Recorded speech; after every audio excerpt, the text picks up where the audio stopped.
Just সালা জ্যামিতি, কি হলো ব্যাপারটা? ক্যাপটা তো সরলরেখায় 3 সেন্টিমিটার হওয়ার কথা ছিল। এই কম্পাস, দুটো সেম বৃত্তের ব্যাসার্ধ আলাদা হলো কি করে? আমি কি জানি, কাঁটা যা মাপ দিয়েছে সেই মাপেই তো ঘুরিয়েছি। সরলরেখায় কাঁটার মাপ নিয়েছিস? গোল গোল ঘুরে ঘুরে কি মাথা গুলিয়ে গেছে নাকি? জ্যামিতি রিলেটেড কোনো কাজ করার অভ্যাস আছে? ওর কাজ তো শুধু বেঞ্চে অঙ্ক খোড়া। S+T, R+B, Riya plus Akash, I love you Madhu, এই তোর অঙ্ক। না না, আমি দৈর্ঘ্য প্রস্থ কপি করতে জানি। আর দৈর্ঘ্য কপি করে কাজ নেই, তুই বেঞ্চে ভাস্কর্য কর, আর দরকার পড়লে এই সেট স্কয়ার দুটোকেও নিয়ে যা। নামে স্কয়ার কিন্তু দেখতে ত্রিভুজ, যদিও সেটা হয়েও ওদেরও তোর মতো কোনো কাজ নেই। ওই চালা, কি বলছিস? কমাস আগেই তো একটা ত্রিভুজ আঁকলাম। হ্যাঁ, আমিও তো একটা লম্ব দিলাম। ডিগ্রি ডিগ্রি বন্ধ হয়ে বলছিস তুমি কোন কাননের কোন? 30 ডিগ্রি, 45 ডিগ্রি, 60 ডিগ্রি, 90 ডিগ্রি, দুজনে মিলে এই 4টে কোণ আর দুটো ত্রিভুজ ছাড়া আর কি মাপতে বা আঁকতে পারিস তোরা আমাকে বল। তাও তো ম্যাক্সিমাম টাইম আমাকেই সেগুলো কোণ করে মাপতে হয়, তো তখন তোরা কোন কোণে অ্যাঙ্গেল দিস? তার বডিতে তো তোন নেই, থপ তো আঁকতে পারে। আর তাদের বডিতে 3টে করে তোন, তার বেশি তোনই আঁকতে পারে না।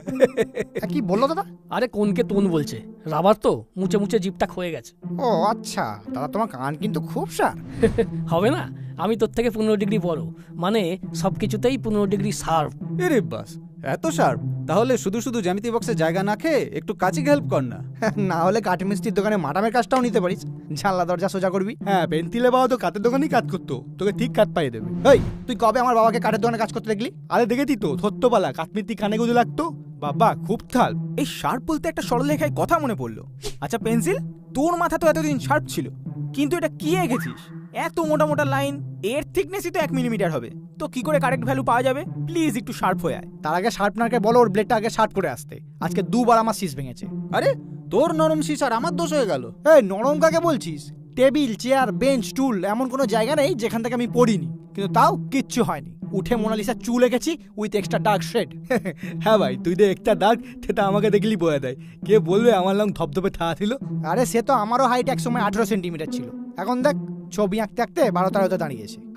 তুলির সাথে বেশি দিন আঁকলে সেটাও আর থাকবে না। কি করবো বল, তোর সাথে থাকলে তো বৃত্ত ছাড়া কিছুই আঁকতে পারবো না। এই দাঁড়া, তুই আবার তুলির আর্ট পেপারে কবে থেকে আঁকতে শুরু করলি? অনেক দিন থেকেই শুরু করেছে। তোমার সবকিছু সরল রেখায় দেখা অভ্যাস, তাই গন্ডগোলটা বুঝতে পারোনি। আর তোর সব সময় গোল করা অভ্যাস, তাই সবেতে গন্ডগোল দেখতে পাস। জ্যামিতি করতে করতে বোর লাগলে মাঝে মাঝে তুলিকে ফুল, পাতা, প্রকৃতি, প্রতিকৃতি এঁকে দিই, আর ও সেটাকে রং করে। তো এতে আবার গন্ডগোল কোথায়? হ্যাঁ সেটাই, ও তো আর প্রকৃতি আঁকতে কি জ্যামিতি ভুলে যাচ্ছে না। তুইও না কম্পাস, কোনো কিছু সরলরেখায় নিতে পারিস না। সরল রেখায় তো পেন কেউ নিয়েছিলে, জায়গা হচ্ছিল না বলে আমাদের আরামের প্লাস্টিক মল ফেলে দিয়ে জ্যামিতি বক্সে জায়গা করে দিল। কিন্তু কি হলো, কদিন পরেই তো বাক্সে কালি লিক করে চলে গেল। হে হোয়াটসঅ্যাপ।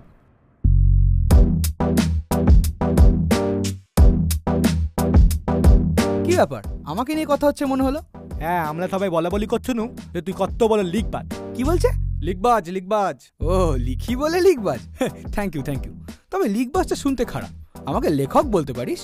বাবা, তুই আবার সাহিত্য চর্চা শুরু করলি নাকি? হ্যাঁ, সারাদিন বড় বড় চেক আর বড় বড় ফাইলে সাইন করতে করতে বোর হয়ে গেছিলাম, তাই একটা বই লিখে ফেললাম, নাম কলম্বাস। আচ্ছা, অ্যাডভেঞ্চার স্টোরি?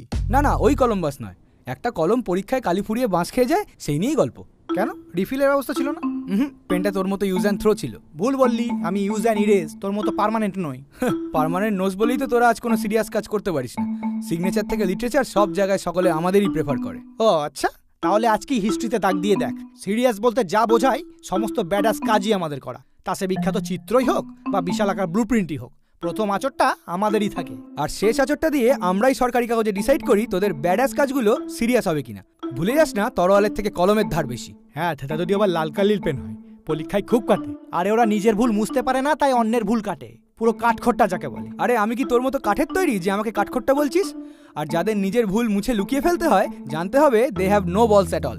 বেশি সরলরেখায় বল করিস না, বল যেদিন পড়ে যাবে না সেদিন সব কালি বেরিয়ে যাবে, তাই মুখে একটু ক্যাপ লাগিয়ে কথা বল। হ্যাঁ, তোমার রুলার নাম বলে কি আমার ওপর রুল করবে ভাবছো নাকি? যখন তোমাদের জ্যামিতি বক্সে ছিলাম তখন তোমার কথা শুনেছি, কিন্তু আর না। পেন্সিল, এখনো সময় আছে, এখান থেকে সরে পড়। তোর হাতে এখনো টাইম আছে, কারো পকেটে কেটে পড়। ওকে, তাহলে যাই। আর সাবধানে থাকিস, দেখিস বাচ্চারা আবার চিবিয়ে না দেয়। এ যা, মাথাটা পুরো চিবিয়ে দিল। ও নিজেকে সরলরেখায় বিশাল বড় খাগের কলম ভাবছে, বুঝলি?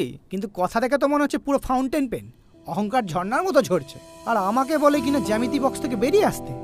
আরে যে বক্সে জ্যামিতিক পরিবারে ছুলে ছুলে বড় থেকে ছোট হলাম, আঁকতে শিখলাম, লিখতে শিখলাম, কোনটা সরল কোনটা বক্র কোনটা কোনটা চক্র বুঝতে শিখলাম। আর সেই প্রাণের জ্যামিতি বক্স ছেড়ে, জ্যামিতিক পরিবার ছেড়ে আমি চলে যাব, এটাও ভাবলো কি করে? সাব্বাস জ্যামিতি, we are proud of you. নে এবার কর জ্যামিতি। ওই এক বোরিং কাজ, কোনো কালার নেই। জ্যামিতি বক্স থেকে বেরিয়ে আসার সময় ইরেজার আর শার্পনারটা আমার সাথে আসতে চাইলো, তাই ওদেরও নিয়ে এলাম।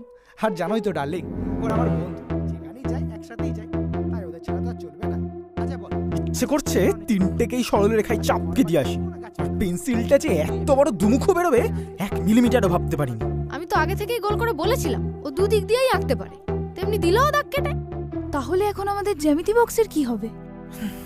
জানি না, হয়তো আর আমরা কখনো জ্যামিতি করতে পারবো না।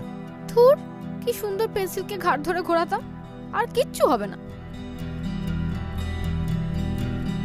জ্যামিতির বাক্সটা আজকে অর্থহীন,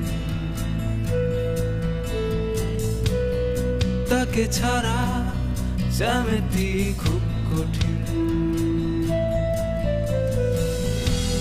গ্রাফাইটের দাগগুলো লেগে আছে কালো হয়ে বাক্সতে। চলে গেল বন্ধু জ্যামিতি ছেড়ে আর্টিস্ট হতে।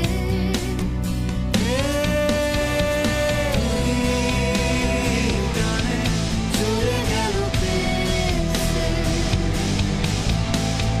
তুলি টানে, চলে গেল